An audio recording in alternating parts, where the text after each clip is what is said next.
Hello दोस्तों, examination classes में आपका स्वागत है। आज मैं आप लोगों के लिए जूनियर असिस्टेंट मेंस का दोस्तों प्रैक्टिस सेट नंबर 21 लेके उपस्थित हुआ हूँ। हाँ दोस्तों, आज का पार्ट है दोस्तों हिंदी, परिज्ञान और लेखन योग्यता, जिसका पहला क्वेश्चन है दोस्तों, किसी कार्य के लिए दी जाने वाली आर्थिक सहायता वाक्य हेतु उपयुक्त शब्द है। अनुदान दिया जाता है कि तकावी दिया जाता है कि दक्षिणा दिया जाता है कि ऋण दिया जाता है। तो दोस्तों अनुदान दिया जाता है। अगर मैं बात करूं कि किसी कार्य के लिए दी जाने वाली आर्थिक सहायता वाक्य हेतु अनुदान उपयुक्त शब्द होगा। क्या होगा दोस्तों? अनुदान उपयुक्त शब्द होगा। नेक्स्ट क्वेश्चन देखते हैं। और देखिए यहाँ पे आर्थिक सहायता लिखा है, ध्यान रखिएगा। आर्थिक सहायता में अनुदान दिया जाएगा। यदि उधार की बात करें, उधार की बात करें या ब्याज की बात करें, ठीक है, इस तरीके के जब शब्द आते हैं दोस्तों, उधार की बात करें या ब्याज की बात करें, तब वहाँ पे दोस्तों ऋण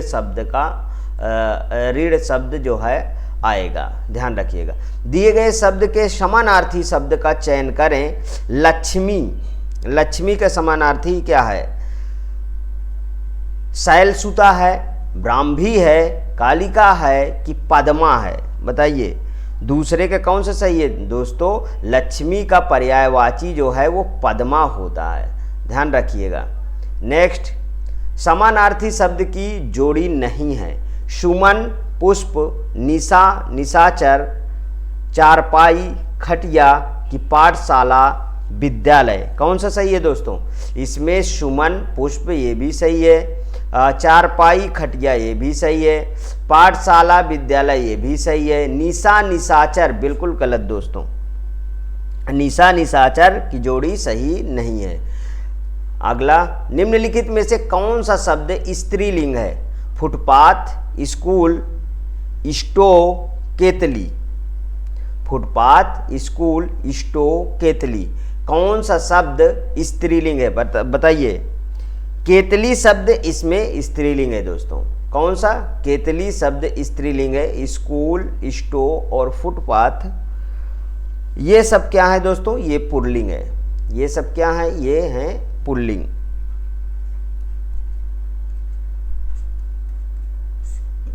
ये सब पुल्लिंग है। अगला क्वेश्चन, निम्न में से कौन सा शब्द स्त्रीलिंग है? चना, अरहर, बाजरा, उड़द? बहुत अच्छे क्वेश्चन पूछे गए हैं। इसमें दोस्तों अरहर शब्द स्त्रीलिंग है। ध्यान रखिएगा, अरहर शब्द स्त्रीलिंग है। चना भी, बाजरा भी और उड़द भी, ये सभी के सभी क्या है दोस्तों? ये सभी के सभी पुल्लिंग है। ध्यान रखिएगा, ये सभी क्या है? ये सभी पुल्लिंग है। नेक्स्ट, लुटिया शब्द का बहुवचन क्या है? लोटे हैं, लुटिया है कि लुटियाएं हैं? बताइए कौन सा सही है? लुटिया शब्द का बहुवचन लुटियां होगा दोस्तों। ये वाला सही होगा। देखो लोटे होगा नहीं, लुटिया तो वही शब्द लिखा है, ये भी नहीं, लुटियाएं नहीं होगा। मीन्स तीसरा ऑप्शन इसका सही है, लुटिया होगा। नेक्स्ट क्वेश्चन, मध्यम पुरुष तू का सही बहुवचन होगा? आप लोग, तुम लोग, ये लोग, हम? तो कौन सा सही है दोस्तों? देखिए इस तरीके के जितने भी क्वेश्चन है दोस्तों, ये आने की प्रबल संभावनाएं हैं। तुम लोग सही होगा। अब बहुत लोग इसका हम लगा देंगे, नहीं, वो गलत हो जाएगा। नेक्स्ट क्वेश्चन, सिर फट गया उसका वहीं, मानो अरुण रंग का घड़ा हो, पंक्ति में कौन सा अलंकार है? मानो आया। देखिए यहां से पहचाना करिए, मानो, जानो, मनऊ, जनऊ, ये सब किस में होता है? उत्प्रेक्षा अलंकार। मीन्स कि दोस्तों पहला ही ऑप्शन आपका सही है, उत्प्रेक्षा अलंकार। श्लेष अलंकार, यमक अलंकार, अनुप्रास अलंकार नहीं, क्योंकि प्रस्तुत पंक्ति में उत्प्रेक्षा अलंकार है। इस अलंकार में मानो, जानो, जन, मनहु, जनहु आदि इसकी पहचान होती है दोस्तों। क्या क्या मैंने बताया एक बार आप नोट कर लीजिए चाहे तो। मानो, जानो, जन, मनहु, और जनहु,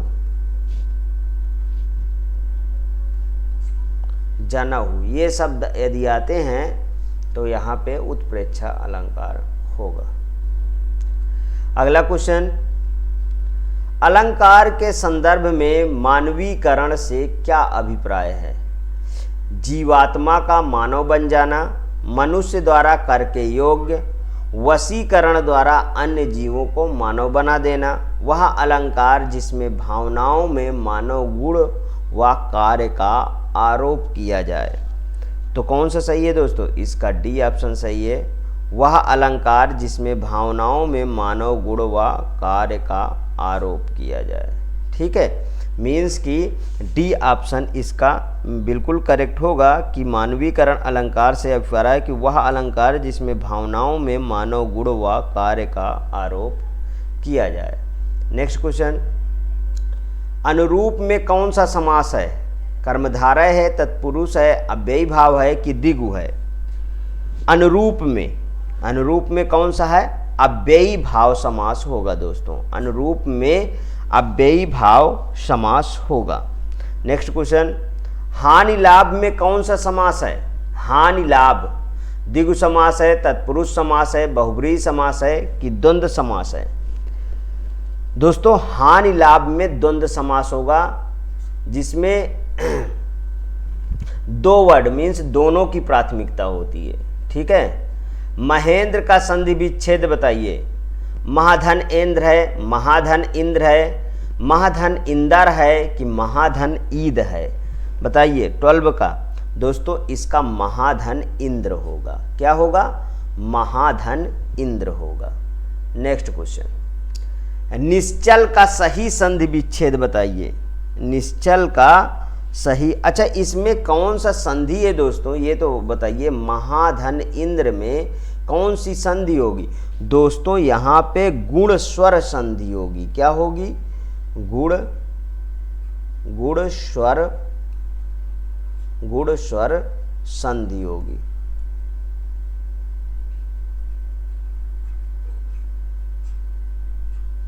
गुण स्वर संधि होगी। नेक्स्ट, निश्चल का सही संधि विच्छेद बताइए। निश्चल का क्या है संधि विच्छेद? निधन चल है कि निस्धन चल है कि निस्धन चल है कि निधन अचल है? निश्चल का, तो निश्चल का दोस्तों होगा पहला ही ऑप्शन सही, इसमें निधन चल है। इसमें कौन सी संधि है दोस्तों? इसमें विसर्ग संधि है। इसमें विसर्ग संधि है, ध्यान रखिएगा। कौन सी संधि है? विसर्ग संधि। कितनी प्रकार की होती है दोस्तों? 3 प्रकार की होती हैं। कौन कौन सी? स्वर संधि, विसर्ग संधि, ठीक, और एक होती है व्यंजन संधि। 3 तरीके की संधि के प्रकार होते हैं। नेक्स्ट क्वेश्चन, विसर्ग और स्वर व्यंजन के मेल से उत्पन्न विकार को संधि कहते हैं। विसर्ग और स्वर व्यंजन के मेल से उत्पन्न विकार को डैश संधि कहते हैं। कौन सा? स्वर संधि, व्यंजन संधि, विसर्ग संधि और संयोग संधि। तो दोस्तों इसका सी ऑप्शन सही होगा, विसर्ग संधि, जो अभी अभी ऊपर क्वेश्चन में पूछा गया। ठीक है, नेक्स्ट क्वेश्चन, दुस्तर का संधि विच्छेद क्या है? दुष्धन तर है, दुष्धन तर है कि दुधन तर है कि दुर्धन तर है? कौन सा सही है दोस्तों? इसका सी ऑप्शन सही है, दु प्लस तर है। इसमें कौन सी संधि है? दुस्तर का संधि विच्छेद दु प्लस तर होगा, इसमें विसर्ग संधि है। इसमें क्या है?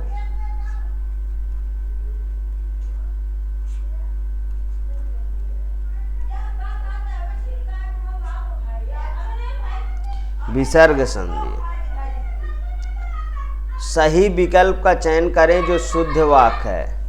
तुम हमारा काम करो, तुम तुमका काम करो, तुम तेरा काम करो, तुम अपना काम करो। दोस्तों इसका डी ऑप्शन सही है बिल्कुल, तुम अपना काम करो। ठीक है, तुम अपना काम करो शुद्ध है और बाकी सभी अशुद्ध है। शब्दानुक्रम में सही वाक्य है वह गरीब आदमी था वह गरीब आदमी, ऐसा कोई सेंटेंस ही नहीं बनता। वह आदमी गरीब था गरीब वह आदमी, तो कौन सा सही है दोस्तों? इसका सी सही है, वह आदमी गरीब था, वह आदमी गरीब था। निम्नलिखित वाक्यों में प्रयुक्त अनावश्यक अथवा अनुपयुक्त शब्द वाला वाक्य छांटिए। यह प्रसंग सुख नामक शीर्षक के अंतर्गत मिलेगा। पिताजी गदगद हो गए, बकरी घास चर रही है, आसमान में तारे चमक रहे हैं। निम्नलिखित वाक्य में प्रयुक्त अनावश्यक अथवा अनुपयुक्त शब्द वाला वाक्य छांटिए, जिसमें कि इधर उधर के वर्ड और ऐड कर दिए हैं, उन्हें आपको छांटना है। तो दोस्तों इसमें पहला ही मुझे लग रहा है कि अनावश्यक अथवा अनुपयुक्त शब्द वाले वाक्य में यह प्रसंग सुख नामक, यहाँ पे देखिए सुख नामक शीर्षक के अंतर्गत मिलेगा।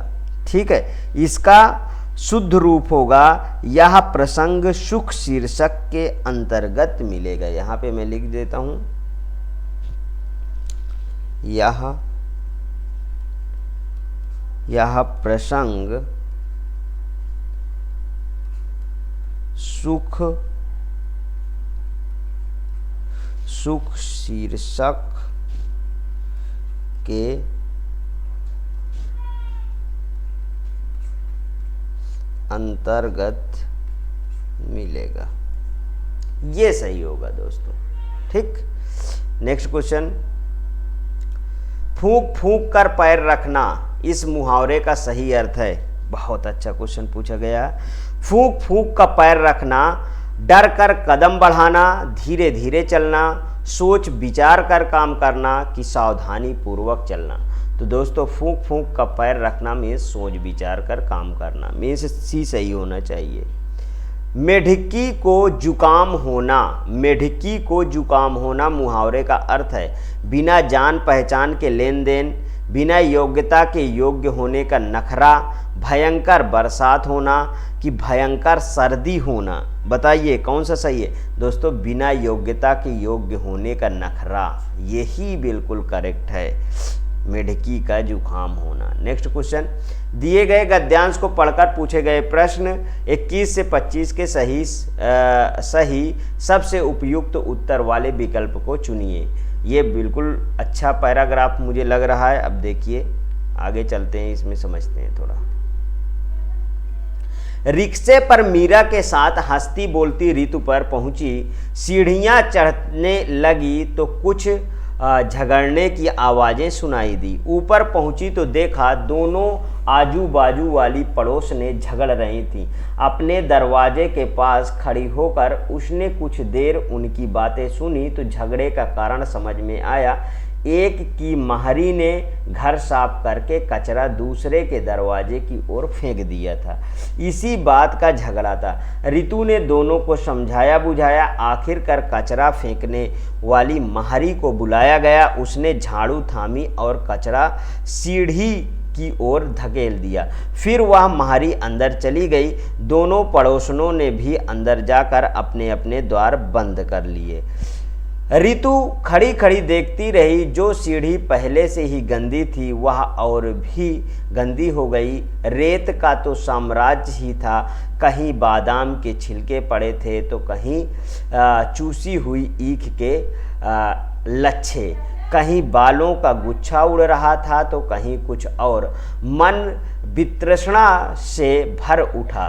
सोचा इस सीढ़ी से चढ़कर सब अपने घर तक आते हैं, इससे उतरकर दफ्तर बाजार आदि अपनी इच्छित जगहों पर जाते हैं, पर इसे कोई साफ नहीं करता, उल्टे सब इस पर कचरा फेंक देते हैं। साझे की सीढ़ी है, ना गंदगी बिखरने का हक सबको मिला है और साफ करने का कर्तव्य किसी का नहीं है। स्वच्छता तो जैसे अनबुझी तृष्णा हो गई है। दोस्तों बहुत अच्छा लेख लिखा गया है। रितु को कैसी आवाज़ें सुनी थी? लड़ने झगड़ने की, उठाने पटकने की, हंसने बोलने की कि खेलने कूदने की। दोस्तों अभी अभी देखिए यहाँ पे हमने इस वाले पे, यहाँ देखिए सीढ़ी में पहुंची तो उसे जो है लड़ने झगड़ने की आवाज़ें सुनी है। यहाँ पे देखो दोनों पड़ोसनें झगड़ रही थी, ठीक है, दोनों पड़ोसनें क्या हुए, झगड़ने की। ये यहाँ पे देखिए कुछ झगड़ने की आवाज़ें सुनाई दी थी। इस तरीके आपको सेंटेंस में पकड़ना है। तो 21 का कौन सा सही है दोस्तों, 21 का पहला ही ऑप्शन सही है, लड़ने झगड़ने की आवाज़ें सुनाई दी। महारी किसे कहा गया, अनजान औरत को, महर की पत्नी को, कामवाली को कि पड़ोसन को। बिल्कुल करेक्ट है दोस्तों, कामवाली को महरी कहा जाता है, ठीक है।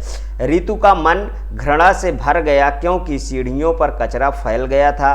दोनों पड़ोस ने दरवाजे बंद कर लिए थे। उसने नहाया नहीं था, पड़ोस ने लड़ रही थी। सीढ़ियों पर कचरा फैल गया था, इसके कारण दोस्तों ये तो ज़्यादा से ज़्यादा 1 मिनट में पैरा ख़त्म हो जाएगा जिस तरीके का।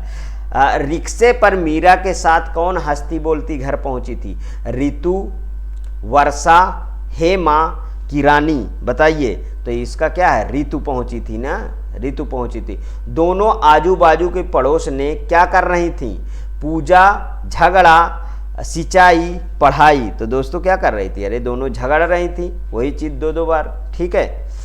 नेक्स्ट क्वेश्चन, पक्षी का पर्यायवाची है, मीन है, ब्रंद है, बिहग है कि भूदर है। बताइए, पक्षी का पर्यायवाची, पक्षी का दोस्तों बिहग होता है, पक्षी का बिहग होता है। भूदर का क्या होता है, भूदर का पर्वत होता है दोस्तों, भूदर का क्या होता है, पर्वत होता है। मीन का बताइए, मीन का मत्स्य होता है, मीन का मत्स्य होता है, ठीक है। ब्रंद का बताइए, ब्रंद का होता है दोस्तों समूह, ब्रंद का क्या होता है, समूह होता है। नेक्स्ट क्वेश्चन, भावरा का सही पर्यायवाची शब्द बताइए, कुंज, आली, भ्रमर की उद्योत होता है। भावरा का सही पर्यायवाची पूछा गया है, तो कौन सा सही होगा दोस्तों, भावरा का भ्रमर होता है, ठीक है। ऊन का तत्सम रूप क्या है, ऊन का, ऊन, ऊर की उरण की ऊर, तत्सम। अब तत्सम तत्व थोड़ा सा समझ लीजिए। तत्सम होता है दोस्तों जो संस्कृत का मूल शब्द होता है, उसे तत्सम कहते हैं। क्या होता है दोस्तों, तत्सम संस्कृत का मूल शब्द होते हैं। और तद्भव क्या होता है दोस्तों,